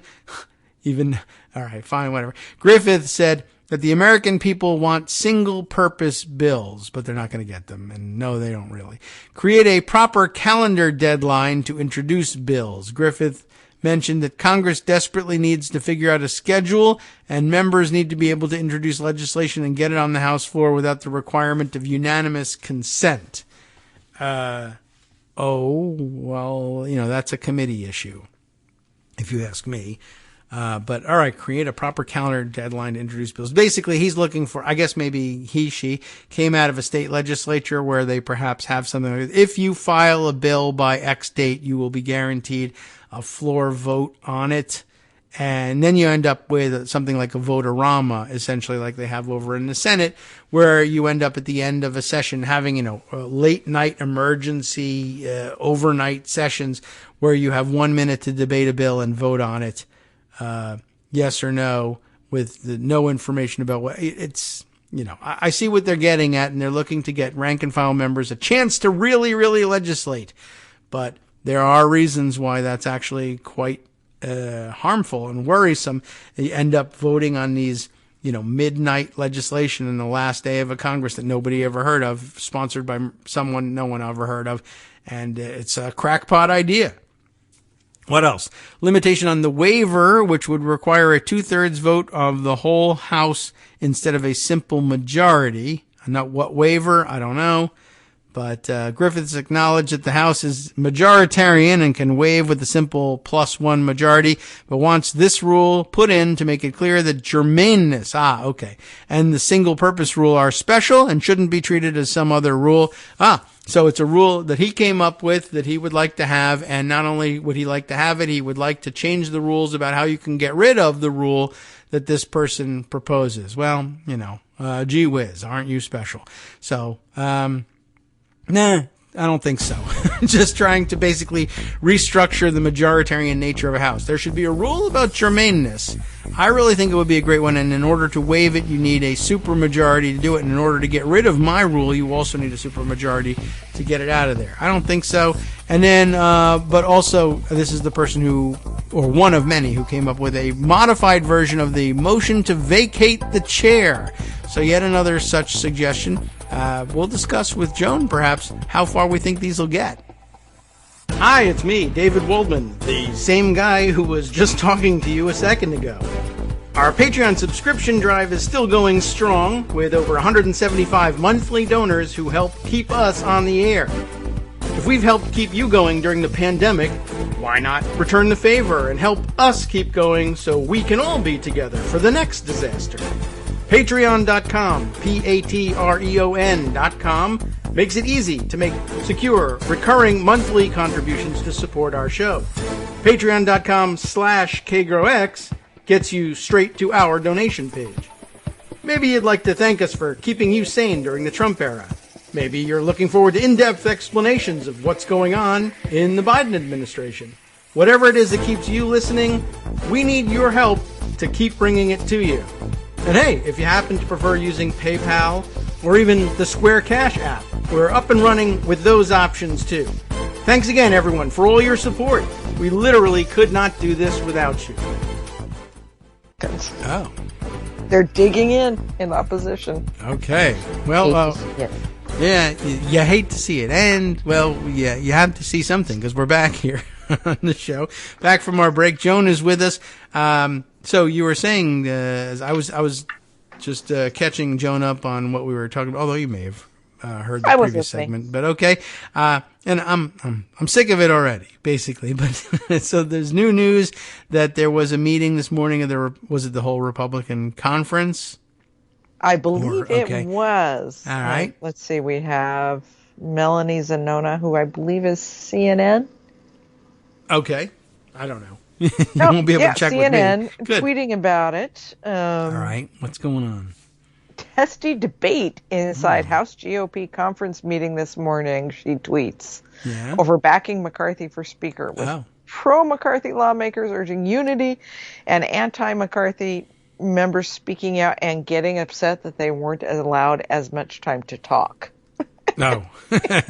Yeah, well, there also are fewer of you, and, there'll be less time spent on it. That's all. Ralph Norman, who has vowed to oppose McCarthy on the floor, was among those who spoke out today, saying he wasn't going to be told what to do with his vote, and he has 28 days to decide on his own. Oh. The opposition is really seeming to dig in. There are 4 definite no's who say they won't even vote present against McCarthy, and one on the fence. So the Republicans now have 222. He can only afford to lose 4 to get his 218 tally. Yeah. And the maniacs keep saying, we have more. There are more of us. Okay. We're not going to vote for him. They haven't proven that yet. They're saying a lot of things. Okay. They're saying that they have a surprise mystery guest. Speaker candidate to be named later. Okay. That's my favorite. They say, there are upwards of 20 of us who aren't going to do this. But they can only muster 4 who will they say so. They could be talking out of their hats, as say. Yeah. It's a big day for hats. But the reality is, in the meeting in November, the preliminary vote, he lost 31 people. Yeah. McCarthy did. He only got 185. So. Well, yeah, I mean, some of those votes real. are bound to change. This is real. There is truly a real leadership fight, and you know how the Freedom Caucus people are. Yeah. It was shown in this meeting. They think that they're in charge of everything or should be in charge of everything, and they are just going to dig their feet in and say no until everybody agrees with them. All right. Well, I'm happy to watch it, see whether it really happens. They tend to kind of delicious. Yeah. I mean, there hasn't been a floor fight for speaker in 100 years. Right. Literally. So it was 1923. Seems like fun. They are, I suppose, the kind of people that would do it, although they do tend to collapse and disappear at the last minute. But they do. I think these four are just committed enough at this point that I don't know what McCarthy could promise them to make them turn around. Although he's got Marjorie Taylor Greene. Yeah. Well, she thinks she's getting some concessions out of him. And I really don't want to know what he promised her. Yeah. To get her support. It's not good. Yeah. I guess I'd be more worried about it if they weren't all liars, but I am worried about it a little bit. I mean, she's working really hard, apparently. Yeah, okay, well. To sway the crazies over, I should not use that word, to sway the maniacs, which isn't a necessarily better word, to get them on McCarthy's boat. Yeah. And, I should say on the other side, there is this equally worthless group of moderates, problem solvers. I would love to see the problems that the problem solvers caucus thinks it has solved. Right. Rubik's cubes, maybe, possibly. They have floated various possibilities of, being the kingmakers themselves. But as of now, it seems like they're pretty much, just because it's the Freedom Caucus and they piss people off so much, the moderates seem to be lining up behind McCarthy. Yeah. But again, there were 31 people who said, and then we don't know that they're all Freedom Caucus. Yeah. Could have been some of these guys. Particularly as clearly McCarthy is courting the radicals. Yeah. So, here we are. Let's see if we can get them to buy in.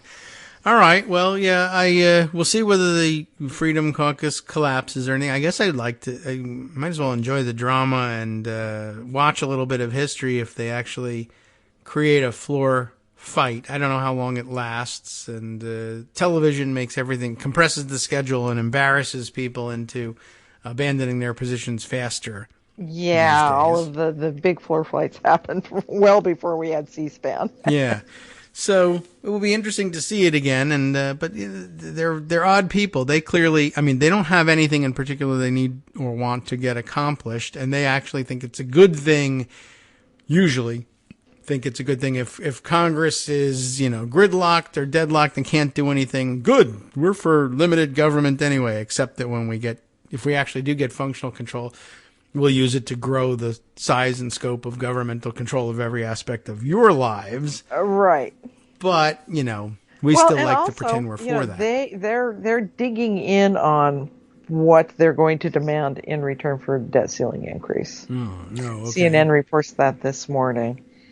They have a laundry list of demands. CNN reports it is Manu and again Melanie Zanona, Manu Raju.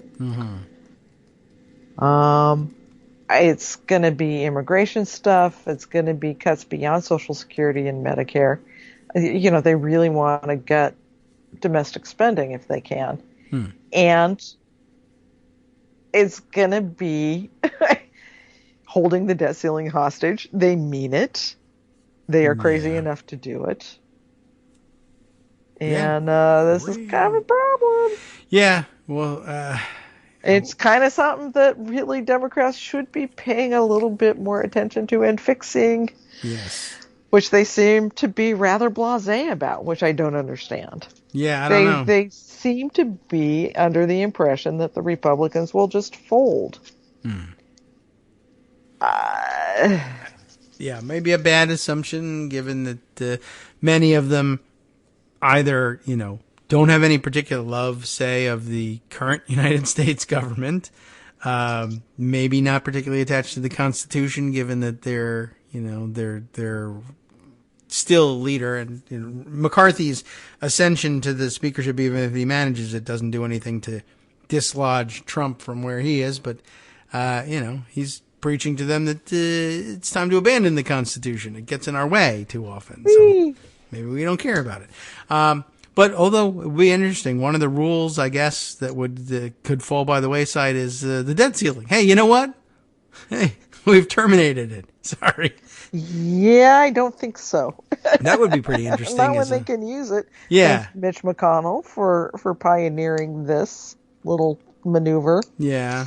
Once again, Mitch McConnell has pretty much ruined our democracy single-handedly. Well, maybe we can use it. Like I said, we'll have this debate, and they'll say, no, we're not going to pass an increase in the debt ceiling unless whatever. But we just show up on the floor and say, that provision's been terminated. No, it hasn't. We didn't vote on that in the Congress. I know. That provision's been terminated too. Sorry. You know what? You say you're the majority in what you say is the legislative branch, but we say maybe it isn't, and maybe you're not. We might have terminated that. Minority rules. Except when you're in the minority, in which case the majority will rule again. I don't know. I guess as long as you're tailoring proposals to your particular preferences, as I'm reading through the details on some of these proposals, they get into some real minutia. But I was wondering about this Griffiths guy. He had some very detailed proposals that made it sound like he's been frustrated before on a number of fronts. Was he the one who had the committee meeting scheduling thing? I don't know whether that was him, but that was what that them, tells you is that all they're going to be doing is having investigative quote unquote hearings. Yes, and you want to be the only thing that they're going to be doing is having hearings. So they're going to need a system to make sure everybody can be in their Biden bashing hearing. Right. Yeah, you don't want to miss out on any of those. Who's scheduling? Oh, that was Representative Timmons. I don't know Timmons, but I don't know Timmons. But, you can be sure it's about taking every opportunity to be in every hearing that they're going to be having. It's going to be investigating. I have 3 Hunter Biden hearings, all scheduled at the same time. I don't know which one to show up at. Exactly. Yeah. So you go to one and you get filmed, and you go to the next one and you get filmed, and don't worry about it. It'll be fine. Griffiths had some specific proposals about. It sounds like he essentially would like to have a House voterama at the end of every session. He wants a sort of guarantee that if you file a bill by a certain date, you're guaranteed floor action on it. Well, oh my God. No. Yeah. Oh my God. And I was wondering, did he come out of a state legislature that might have had such a rule? He's from the Virginia House of Delegates originally, I guess. And I don't know that they have such a rule, but, it's a smaller pool and smaller, more circumspect in their jurisdiction. And they may have something like that, but they have a bill filing deadline, and it's a part-time legislature. It is a very different way of operating in most states than in Congress. And of course, so Marjorie. You know how they all complain about everybody gets a trophy? Yes. But everybody gets a vote. Yeah, everybody gets really a vote. It's the same sort of impetus. Right. I mean, I see there are some just motivation. crazy things that they come up with that should not be anywhere near the floor. Right. Has he seen what his colleagues filed? Probably Apparently not. But yeah, and I'm sure he files things that are just as crazy. And it's like, look, if you can't get the requisite number of people in positions of power to believe that you have something worthwhile here, I understand that 90% of everything that gets filed is, doesn't go anywhere. And some of it is probably worthy, but I mean, that's the fight. You got to spend years trying to convince people of things if you want the federal government to lend its weight to your little idea. And it might be a great idea, and it's very frustrating, but it can't be, well, on January 2nd, every 2 years, we'll have a vote-a-rama where everybody, no debate is allowed. You got 1 minute to say what's in the bill, and then there's an up or down vote on it. That's foolish. Especially as, I mean, maybe it's not problematic, and then fine, do it, and then the Senate will say, it's January 2nd. Go away. Yeah. We're not doing it. Yeah. So I'm not certain it would be on that date. Even if you do that in the House, this is one of the things, too, that's interesting about the House, and particularly about the Freedom Caucus. They seem to entirely forget that there is a Senate. Yes. They don't forget that there's a president because, you know, he's part of a major crime family. Yeah. Probably the big guy in the major crime family. Yeah, sure. But they forget that there's a Senate that they don't control. Yeah. That can just laugh at them and does laugh at them on a regular basis. Even the minority in the Senate laughs at House Republicans and well, except for Ted Cruz and Rick Scott. Yeah, they take it seriously. You know, it's a joke. It's an odd thing to be.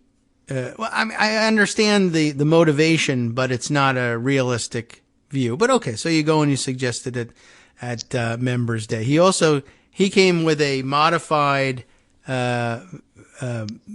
motion to vacate the chair proposal, since they all want to have that. And this one, I don't know, maybe this one would be accepted by leadership in that it says this one would give the new Speaker of the House 7 months to establish their administration before a member can offer a motion to vacate the chair.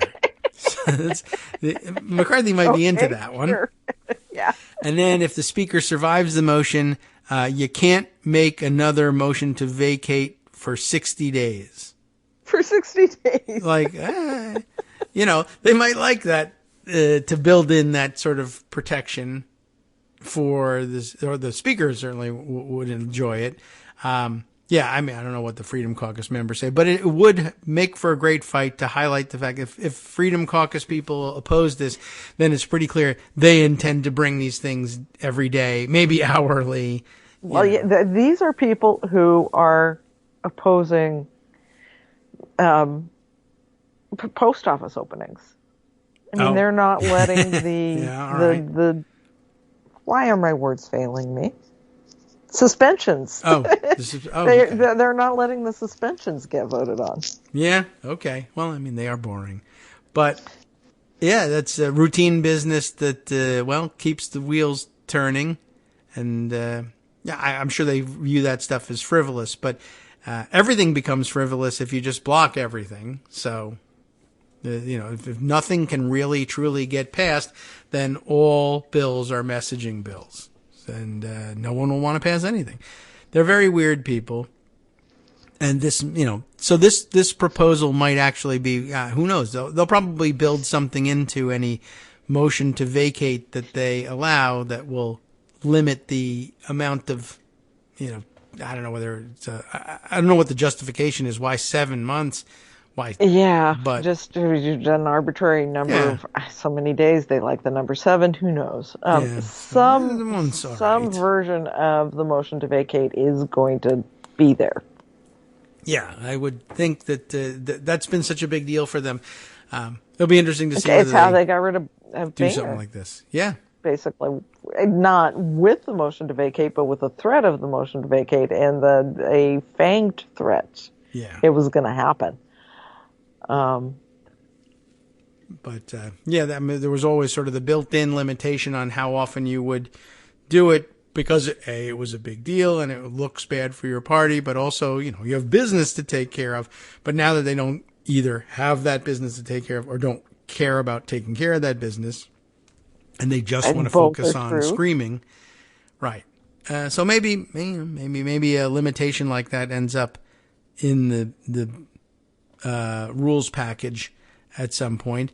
By the way, I also was entertained by, and even if it wasn't a terrible idea, but The motivation was funny. The delegate from American Samoa, whose name I may be mispronouncing, but is spelled like Radwagen or Radewagen, Radewagen. This is the Republican member, a delegate from American Samoa, who would like very much to see the rule retained in the Republican rules package, allowing delegates to vote in the Committee of the Whole. It has traditionally, of course, been the Republican policy that delegates, they're Democrats. We don't allow them to vote. Right. Now we have one that's a Republican, and that Republican would very much like to see that rule changed. How odd. I find that interesting and entertaining as well, and I hope they take her advice on that one. That would be nice. That would be nice. I would like to see that. I don't think it's going to happen. Yeah. Well, they are outnumbered, but there aren't a tremendous number of delegates. And even the Democratic rule on it is pretty lame, quite honestly. Well, you can vote in the Committee of the Whole, just not on final passage of any bills in the House. And by the way, if your vote is determinative of the outcome, it doesn't count. It doesn't count. So that's pretty loose, right? You can live with that, Republicans, can't you? That's a very Republican rule in that sense. I don't know why Democrats support that rule. Yeah, our side can do it too sometimes. So she may win on that one, and we'll see. I doubt it, but maybe. It's possible. Maybe.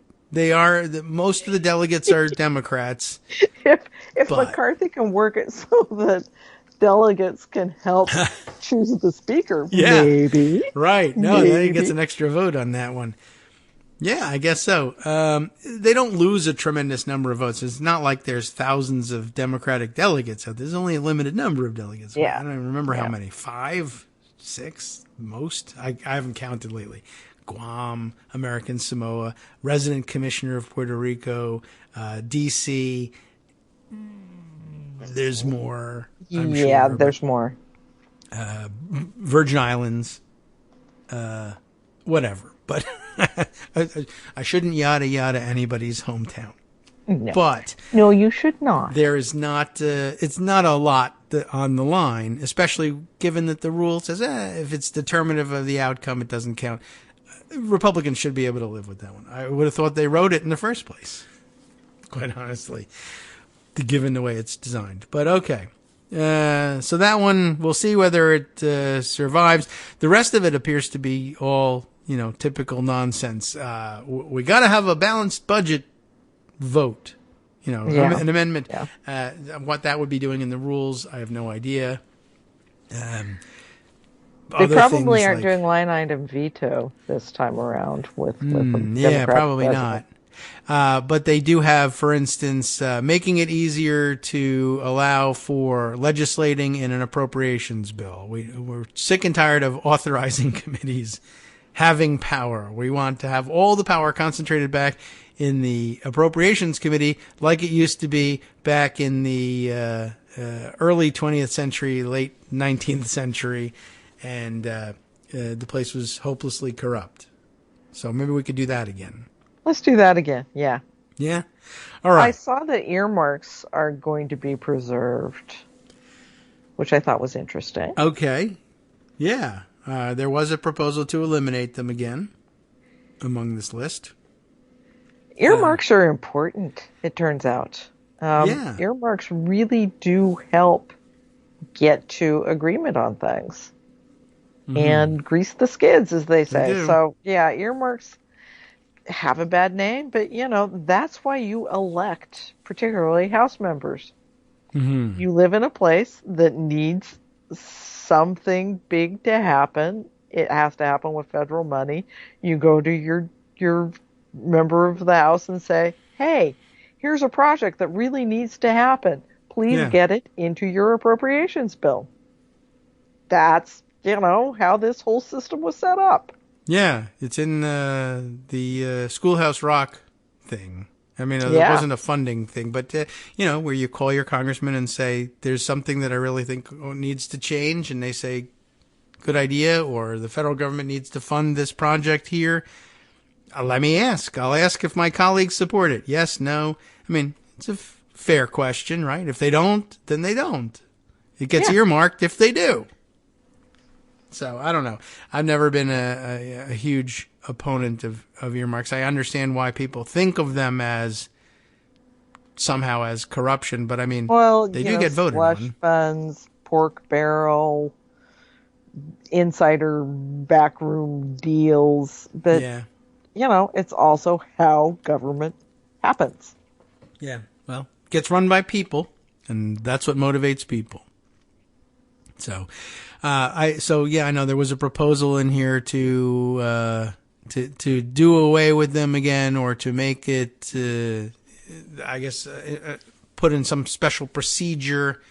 If there was going to be any earmarks that survived, they would have to be voted on in a certain way. And I don't know if they're really practicable solutions that they do, but there's certainly a lot of frustration among even the Republican ranks about how things work. Although it will be interesting to see whether any of that changes when they are in the majority and whether they get used to these ideas. I kind of like the way this works, actually. And especially as they maybe consider the ramifications of giving Democrats the ability to file and get a vote on any bill that they want. They'll quickly realize why that level of control is actually desirable for the majority. Mm-hmm. But it would make for a fun session. We're talking as if they're going to be doing major legislation. Oh, right. Yeah. Probably not. In theory, all of this is true, but, are they really going to be doing stuff? Mm. I think Pelosi's threat, and I kind of like this in terms of the other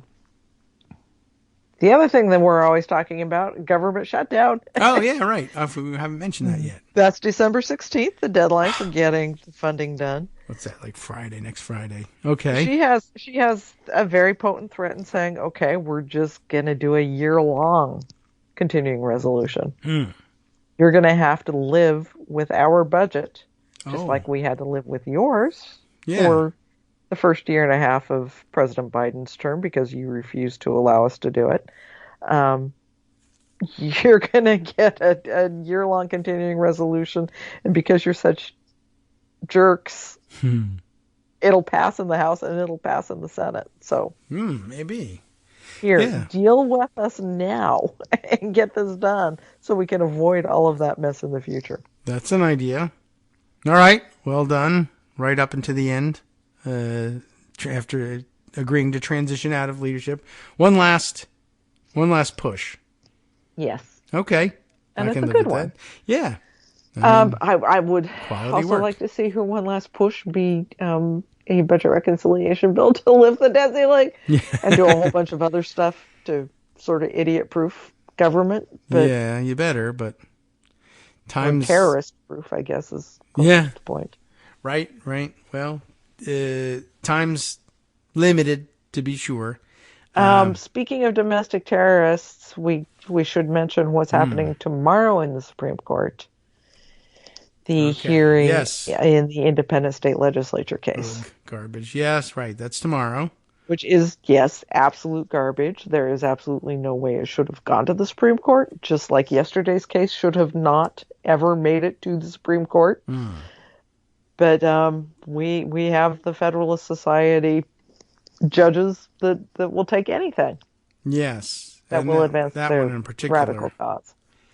We were just talking about it a little bit yesterday. Not only it explains how they ended up taking the case, but why the danger of them actually taking the case seriously is a significant number of the Supreme Court justices worked on Bush v. Gore, which kind of gave rise to this theory in the first place. And they needed it in order to win. And so they kind of invented it that way and handed it to the Supreme Court, and they were willing to go along with it at the time. And now the lawyers who pled that case are the justices and get the chance to say this is going to be for real from now on. Don't do this. Yes. Ben Ginsburg. lead lawyer, one of the lead lawyers on Bush v. Gore, saying, "This is really, really crazy. Don't do it. Don't do it." We were only kidding. We needed to win then, and even then we accepted it as non-precedential. The whole idea was we were never going to see this again. But these justices, I guess they view this as an opportunity to leave a mark on the court, if there is one after they're done. Even Stephen Calabresi, the guy who co-founded the Federalist Society, says don't do this. Okay. Well, we'll see whether they take any of their advice or whether they're just too excited to validate their crazy schemes from 2000. I mean, I don't know. We'll see. The damage is done. It was Kavanaugh. Yeah. Roberts. Yes. And which... I think Alito, too, had something to do with that as well. Thomas was already on the court, but, came out of the same sector of legal thought, I guess, if you can call it that. But, yeah, they a lot of them have had a hand in it. I don't think Amy Coney Barrett actually was... No, she was the one who had the conflict of interest in yesterday's case. Yes. Having had a paid professional relationship with the group that brought the case. No big deal, though, as there are no ethics rules, so don't worry about it. Yeah, yesterday was a kind of a disaster, too, and Alito being a troll from the bench in major ways, as I understand. Ugh. It sounds like a good time for a vacation, Joan. It's going to be an excellent time for a vacation, and I will... talk to you in the new year, I guess. Yes. Oh, we get to make that joke now. See you next year. But yes, and we've made it all the way to Election Day, so you don't even have to warn people that it's time to give. NetworksRadio.com. It's a nice break for all of us. Okay. Well, enjoy it. We'll talk to you again in the new year. Thanks for coming by today. You're most welcome. Okay, we're going to shout over the announcement this week.